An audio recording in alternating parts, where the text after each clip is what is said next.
IKIM FM inspirasi utama anda. Assalamualaikum warahmatullahi wabarakatuh. And a very good afternoon to all dear listeners of IKIM FM. Welcome to this special interview. I'm your host Batrisha Afrina. Alhamdulillah. Thank you very much for listening to us from wherever you are.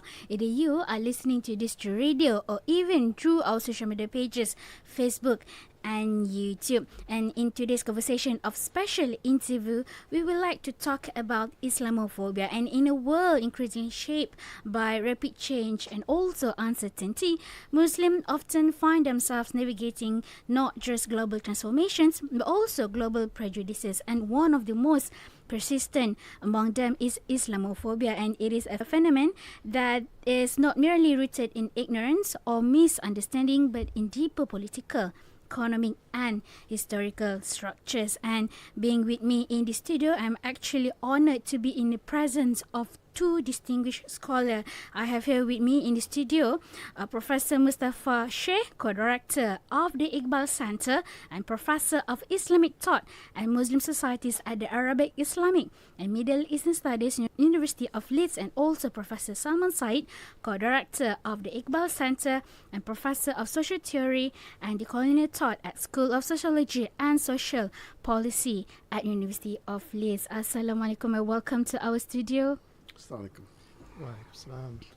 It is such a pleasure to have both of you in our studio for today. And as I mentioned in the introduction just now, Professor Salman and also Professor Sheikh, our conversation for today is about Islamophobia, and specifically the topic for our today's conversation is Rethinking Islamophobia, Intellectual Strategies for a Just Future. So to get the ball rolling for today's conversation, let's talk about the term Islamophobia itself, because if you look at it right, on the surface, the dictionary, I would say the definition of Islamophobia refers to the fear or hatred and discrimination against practitioners of Islam or the Islamic religion. But however, if we examine it in more deeply, it is actually the definition does not fully capture, this is just in my opinion, the definition does not fully capture the terror that Muslims have endured, and it goes beyond verbal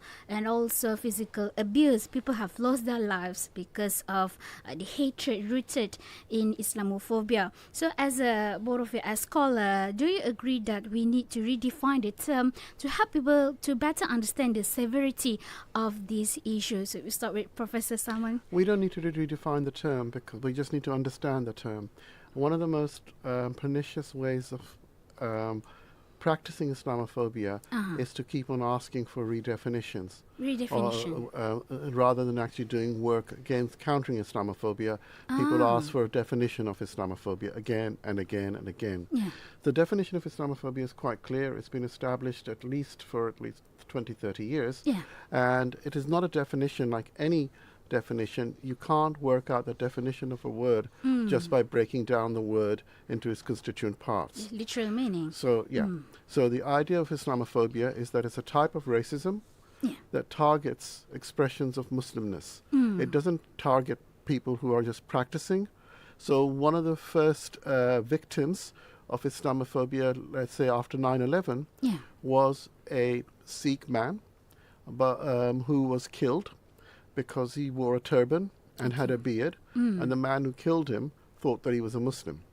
So there's not a question. It wasn't that he was praying 5 times a day. It wasn't that he had the Quran in his hand, etc. So we have to understand that Islamophobia is a type of racism, and it doesn't affect only those who say their prayers, who keep fast Ramadan. It affects those and others. So when, for example, someone is attacked on the street for looking like or being involved in what they think is Muslimness, people don't know whether they are someone who says their prayers or who acts as a Muslim, etc. So I think that's the first thing. And so it's really, really important that we don't get into this debate about we need another definition. There's no such thing as perfect definitions. This is good enough. Islamophobia is a type of racism. That's it. And instead of working out, we need to get the right definition, perhaps we should spend more effort on trying to understand it, but even more effort trying to counter it. I see. So, Professor Mustapha, what's your thought on that?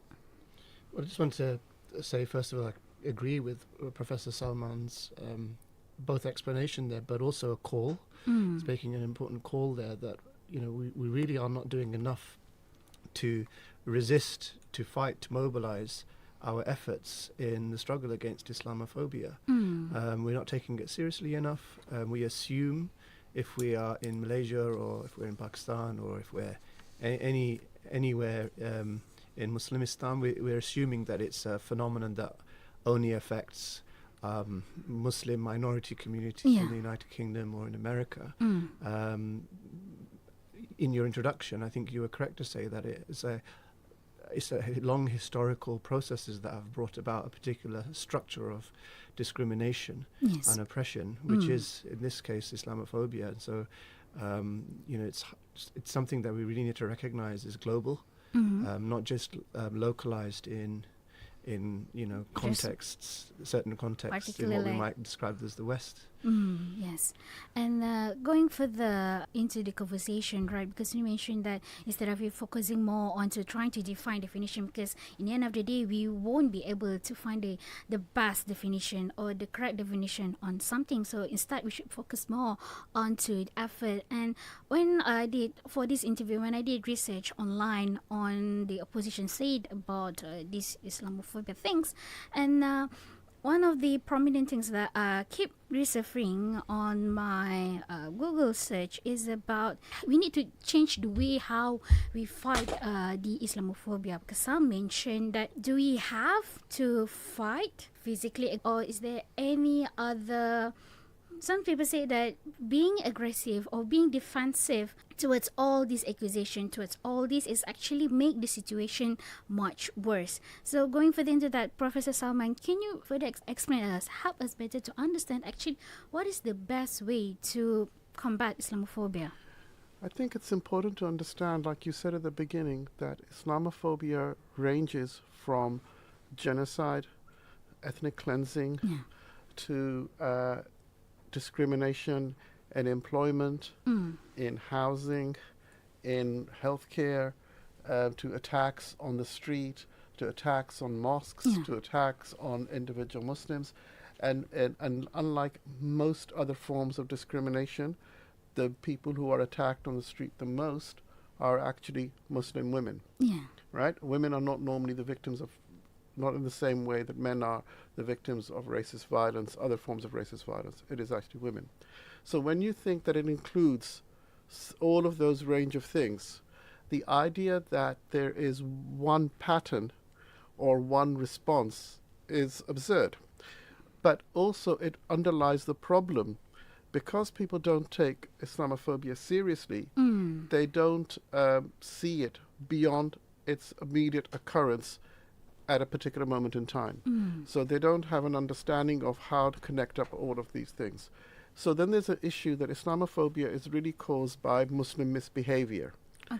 And this again is a horrifically problematic term, accusation. It's also an accusation which is something that has been rejected in all other forms of discriminatory practice. So to give you an example, last summer there was a series of, some people would describe as a pogrom against the Muslimness, because a refugee had killed 3 young girls, horrific attack. And the refugee was considered to be a refugee, was considered to be initially a Muslim. It turns out that he wasn't a refugee. He was already a British citizen. He wasn't a Muslim. He was a Christian. However, my argument would be, even if he was a Muslim, even if he was a refugee, and even if and when he committed those crimes, that does not justify the attacks on mosques, attacks on ordinary Muslims going about their business, or not just Muslims. What happened is that people in the streets who looked like they were Muslims were also attacked. So there is no justification for that, regardless, because one of the markers of racism is that we take the one individual or incident or grouping to represent everybody else. And we consign the fact that the distribution of good people and bad people is not something that's only concentrated in one community. Yes. You should be able to locate goodness and badness all across humanity, and therefore you should not be able to argue that there is somehow a Muslim misbehavior justifies Islamophobia. Agree. So once you accept that, then you also have to say, what is it that the Rohingya did that justified them being thrown out and to have being facing ethnic cleansing? Yes. What is it the Uyghurs did that justifies so many of them being put into re-education camps, having that kind of suppression? What is it the Palestinians have done? What is it the Palestinian children have done Yeah. to justify what is happening to them? Yes. So I think it's important that when we think about strategies, we also recognize the range of experiences, and we don't say that the reason A, that it's Muslim behavior that causes Islamophobia, and B, that there is only one way to respond to it. I think there's many, many different ways to respond to it, but the most important way to respond to it, I would argue, is that we have to change the conversation and the culture of what is considered to be acceptable in any society. And we have to think about the way that Islamophobia should be denounced wherever it occurs, with the same kind of conviction that we denounce other forms of behavior that we consider to be unethical and a violation of civil and human rights. So, from your explanation, it means that what would be the best way to overcome it is to have a conversation on creating a more, I would say, a nuanced line or where to differentiate on what makes it racism or the discrimination towards Muslim, or just critics towards the Muslims. Is that what you're trying to say here? I'm trying to say here is that if you want to combat Islamophobia, if you want to counter Islamophobia, the best thing you can do is look at other examples of how anti-racism, anti-colonialism, and other forms of anti-discrimination practices were successful in different environments. That is a much more useful exercise than trying to find the cause of Islamophobia in Muslim behavior, or to argue that we need to find conversations and dialogues to deal with that. I think if you look at what was done effectively in the past, that gives you a set of examples that you can work with to make a better future. And looking at the current political situation, especially in the western region, how hopeful can we be? How do you see the potential of where can this conversation progress better if you have, for example, in the United States, you have a president who is very vocal about being against the Muslim. Also previous if you look at in the UK, the Conservative parties, for example, they're also having problems with this Muslim identity. So how hopeful can we be on the progressive, how progress can the conversation be, especially when we talk in the current nearest future? I think the question about Trump or the right wing in Europe, not just in Britain, is a serious challenge. But it's not just the Trump. It's also Macron. He oversaw the closing down of many anti-racist and anti-Islamophobic organizations. Yes. It is what is happening in Austria. It is what is happening, for example, the Labour Party, when it was in opposition before the election, it had accepted the definition of Islamophobia as a type of racism. Yes. 6 months later, what they have decided to, rather than actually take action against Islamophobia in a concerted manner, they've decided, we'll have another commission to look at another definition of Islamophobia. So I think the issue, you're right, the challenge is great, but it is up to those people of goodwill who feel that if you have a society or societies in which their Islamophobia flourishes, this doesn't just affect Muslims, it actually undermines the social contract, it undermines the possibility of a just and fair society for all. Yes. Therefore, everyone who wants to live in a just and fair society should work against Islamophobia. And that may be difficult or it may be easy, but it's an option. There's no option not to do it. Yes. And we have to, because if not us, then who else are going to do it? And If when not we're us, going to... who? And if not now, when? Right, exactly. And going further into conversation, I have questions to Professor Mustapha Sheikh. Your expertise ranges from Islamic legal theory to Ottoman history, Islamic finance, and the global halal industry. And I would like to go further to look more deeper into the Ottoman reformist movement. Islamophobia is often framed as simply a product of ignorance or even fear, but recent scholarship argues that is actually deeply political, structural, and even strategic. So what lessons from Ottoman reformist movements can be learned, and how do you think that most relevant for Muslims nowadays when facing the external pressures of Islamophobia? So one of the ways of seeing the history of Islamophobia is a history of seeking to separate Islam from politics or to depoliticize Muslims, to deny Muslims their right to live as Muslims, as political agents in the world. And unfortunately, there's been very little pushback or critique of that from, within, among ourselves as Muslims. Often we, as Professor Sayyid has already explained, very, very articulately, we've accepted the terms of the discussion, the rules of the debate in the game, without uncritically. So we accept, for example, the framing of Muslims as good and bad, and then we become just locked into trying to be the good Muslim. And the fact is that that's a trap that every Muslim then is caught in.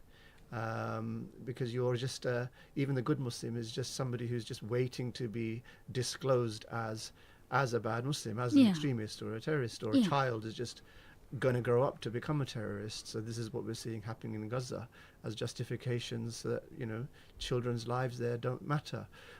So this acceptance of we need to frame ourselves, or we need to present ourselves as not harmful, as not as a threat, is to accept that basically we are not going to be agents of change in the world. And the Ottoman reformist movements were fundamentally political. Many of them were Sufi orders, if not all of them, and they actively engaged in both spiritual practice, so tasawwuf, but not just so that they could reach enlightenment. It was the recognition that spiritual practice has to result in you as a Muslim coming back into the world and transforming it. And that's a legacy that continues from the Ottomans right through to anti-colonial movements that we see in places like Libya, modern-day Libya, that whole region that we might call North Africa.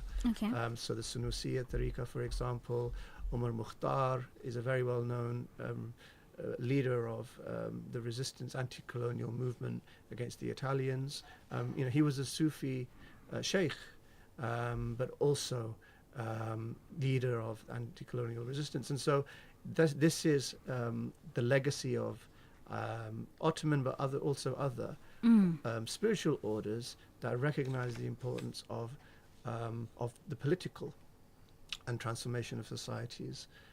So I'm really interested in that long genealogy, and it continues through also great thinkers like Allama Iqbal, Muhammad Iqbal, after whom our centre is named, who equally recognize the importance of spiritual practice leading to political activism and transforming the socio-political order to bring about justice. He expresses that in his poetry and in his philosophy, and is studied and taught in great centers of Islamic learning in Egypt, in Turkey, even here in Malaysia, Pakistan.